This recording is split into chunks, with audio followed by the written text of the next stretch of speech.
गजा पर इजराइल के सफाकाना हमलों में मजीद 63 फलस्तीनी शहीद हो गए। अरब मीडिया के मुताबिक सुबह से जारी वहशियाना कार्रवाइयों में इमदाद के मुंतजर 14 अफराद भी शहीद कर दिए गए। गजा वजारत सेहत के मुताबिक 24 घंटों के दौरान फाका कशी से 4 बच्चों समेत 15 फलस्तीनी जान से गए। अल-शिफा अस्पताल की जानिब से बताया गया है कि ईंधन की कमी के बाइस गजा सिटी का डायलिसिस डिपार्टमेंट गैर फाल हो गया है।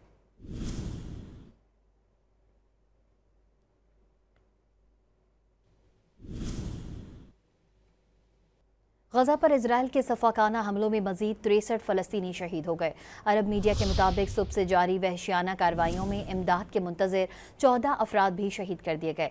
गजा वजारत सेहत के मुताबिक 24 घंटों के दौरान फाका कशी से 4 बच्चों समेत 15 फलस्तीनी जान से गए। अल-शिफा अस्पताल की जानिब से बताया गया है कि ईंधन की कमी के बाइस गजा सिटी का डायलिसिस डिपार्टमेंट गैर फाल हो गया है।